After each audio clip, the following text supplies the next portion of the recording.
Let's start with volume. That's maybe a counterintuitive place to start, but Americans, myself included, tend to project very well. We have loud voices and we have loud times. We like to have fun and express that fun by not being very quiet, and it shows, and it definitely stands out.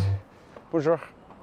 Excusez-moi, je suis en train de tourner quelque chose. When people are worried about whether or not my camera's ever gonna get stolen when I leave it on the side of the road, people don't even see it when I'm actively talking to it. I don't understand how that works. Anyways, if you're an American, just tone it down a little bit. Like, use your indoor voice if you can remember how to do that for a minute. When you're outside like this, it's not a huge deal, but the shouting, the laughing, the more bellicose you are, the more you're gonna stand out, and the more you're probably gonna be disrupting people around you. But especially in like restaurants and cafes, definitely museums, like kind of treat them like libraries to start. Get a sense of what the volume level is that everyone else seems to be using, and then, you know, go with that. Another one that I've said probably ad nauseum but bears repeating is the magic word, bonjour. Bonjour means hello in French, and it is the word that gets you literally in any door.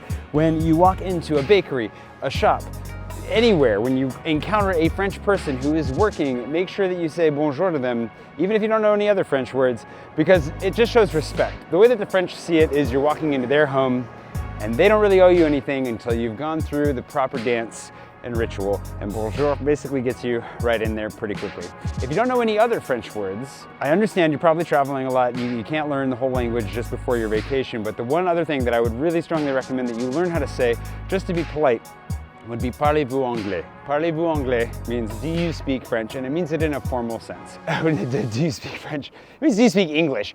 I don't even speak French, clearly. And if they do speak English, they will launch into their best rendition of it. And if not, they're gonna do their best to help you, but it just helps to build that bridge really quickly. Otherwise, it feels a little bit rude. It can feel very rude, actually, if you just assume they speak English and start speaking English to them immediately. And again, remember, volume, keep it down. Just because you speak more loudly doesn't mean that people are going to better understand you. Definitely do come to Trocadero, but recognize that it gets more crowded as the day wears on, so this place gets kind of nuts sometimes. And don't eat here. Like, nothing around here is good. There's some stuff that's coming in, that has come in recently, that's within a 10-15 minute walk from here. I've got a handful of those places listed in my guide, but I would make a plan. Like, don't come here at mealtime. Come get your shot of the Eiffel Tower, watch it sparkle, and then go find something, you know, better for eats or drinks. Then don't do it here. I mean, Carrette is okay for the pastries, but the waits tend to be pretty long in the morning. It's not really worth it. It's not worth it. And don't have dinner here. We're at any of these places. They fill their food with sadness and disappointment. When you're looking to get on the metro, make sure that you don't stand directly in front of the door when it comes to a stop and try to get on first.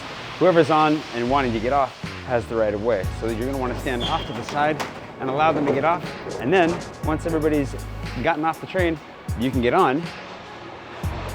And you're not a total jerk for blocking everybody's way getting off the train. Speaking of getting out of people's way, and I will push through you if you ever block my way coming off the metro, it's just the way we do things. But if you're gonna look for directions, whether that's on your phone or a paper map, don't stop in the middle of the stairs. Don't stop in the middle of traffic anywhere. Take a look around, move over to the side, and then, figure out where you gotta go from there. So you're not driving people insane by blocking their way to work or whatever. Remember, people live here. People are actually going about their daily lives. Except Cooper, he's just having a good time. One more metro note I was just thinking about, don't ram the doors open. Like, if you miss the train, just let it go. Don't shove yourself in there, especially with these automatic doors. They will cut you in half. And if they don't cut you in half, the people whose train you're blocking might do exactly that. Just if you're traveling in a group, make sure that everybody knows where you're going and how you're getting there on the metro. Just have a plan. Like, if you get separated, get off at the next stop, regroup there, or get off at the end destination. Depends, up to you. Just good to be thinking in advance. You don't want to be that group that gets separated and is screaming, crying, and then loses a child. Now, if you're drinking your coffee with oat milk or almond milk or some other non-milk milk, a milk that got milked out of something that doesn't make milk, you know what I mean? Yeah, you're not gonna find that in your average French bistro or cafe. You're gonna have to go to like a specialty coffee shop like Nuance, which you can't see anymore because it's being blocked by this car. But 5 years ago, it would have been really, really challenging, can you even see me? To even make a list that was longer than like 5, maybe 8 places where you could go get that kind of tasty milk that you're looking for and your delicious coffee. And now the list is longer than my arm, to the point that I can't even fit them all in one video. But you know where you can find all those places? My guide, ParisMyPocket.com, go grab it. Tons and tons of coffee recommendations from all over the city. Of course, I came to check out this Nuance location that just opened, as invited by its owner, and it's closed. If this were to happen to you, what would you do? I know a spot around the corner and I'd share it with you in my guide, or my Mapster for my patrons, of course. Speaking of whom, thanks to today's Patron producer, Virginia Cartwright, who has access to my Mapster, who should be able to find an alternative to this location, which I will add to my Mapster right now, because it's brand new as of today. Like filming today, it's supposed to be open. See if we can get back here when it's actually properly open. Somehow I'm bleeding. I don't even know how. I don't even know what happened while I was filming there. Searching for coffee is dangerous work. People ask me all the time, how do I dress so that I can blend in, so I don't stand out? And it's a really difficult question to answer in some ways because people dress very differently here, like diversely. You'll see guys wearing suits, you'll see guys in tracksuits, and everything in between. But what I can say, and I always want to say right off the bat, is just dress however you like. Just be yourself. It's cool, it's fine. There may be some people that judge you when you're walking around, but generally it's a big city. Nobody really cares what you look like. And if you want some pointers, I mean, the French and Parisians in particular are famous for wearing any color that they want so long as it's black. So you could start there. I mean, if you want to dress kind of more somber, simple, you're going to get away with it. But some things that used to be dead giveaways for tourists, like New York Yankees hats and running shoes, yeah, the French are doing. There are more Yankees hats here than in Manhattan, and I don't think even most of them know what it means. Just another logo that they're wearing around. So if you're going to dress the way you want to dress, then you're going to be fine. And then when you come here, maybe you can pay attention to how people are dressing, and if it interests you, you can do a little bit of shopping and see if you can't mimic it. Of course, there are other great recommendations out there for how to dress. You're going to find better recommendations than me, and of course, ladies, you're probably not going to take that advice from me. But I guess I would just say, like, don't stress it. Just be yourself, and if you want to avoid bright colors, sports jerseys, and maybe socks with sandals, maybe don't wear socks with sandals. If you're going to Germany, you'll fit in, but yeah, not so much here. Oh, I will say no berets. Like, if you want to wear a beret while you're here, that's great, that's fine, you can do that, but it screams tourist. So if you're looking to blend in, do not wear a beret, especially not a big red one, because then everyone knows exactly who the tourist is.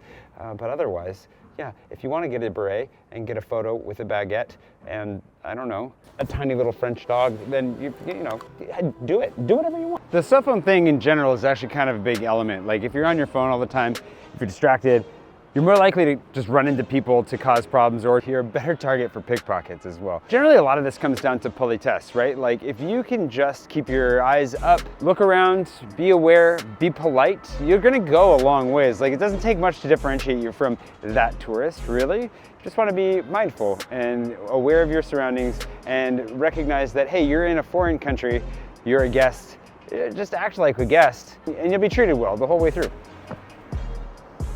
Huh, Cooper? Yeah.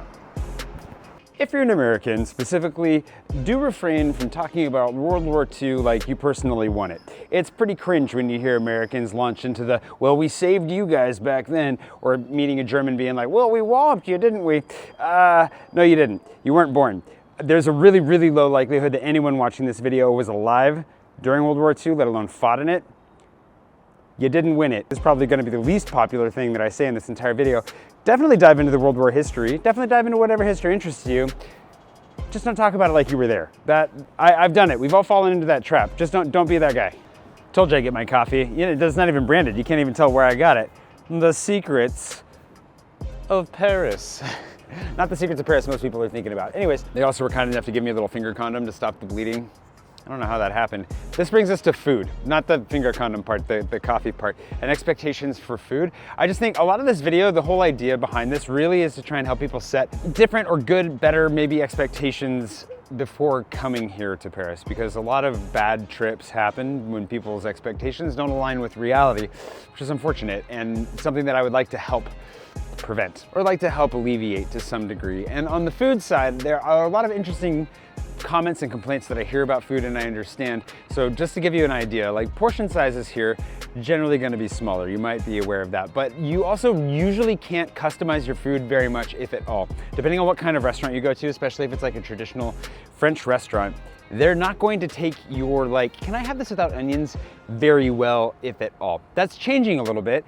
The younger generation, as they prepare food, a little bit more open to this, but the way that the French see food is they've created a masterpiece that they want to share with you, and that's how it comes, and that's how you're going to enjoy it, which is why there's often not even salt and pepper on the table. That said, you can ask for salt and pepper. Don't be ashamed to ask for ketchup, unless it's for steak, in which case we're gonna have to have another conversation. But generally speaking, you can get away with some little things like that. And in more modern bistro settings, you might be able to get away with some customization to your food as well.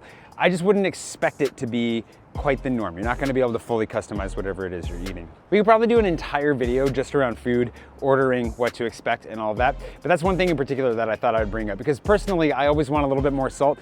The food here to me is rarely flavorful enough. It's often very rich. There's a lot of butter in it, but it's very rarely got like a little pizzazz, and there's never any spice.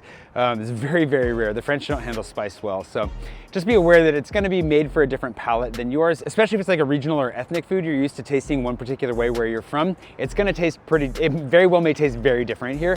So just kind of keep that in mind as you're going into it. And hopefully with an open mind, you can explore and experience some new things, and it will end up introducing you to some stuff that you never knew you liked before, like snails.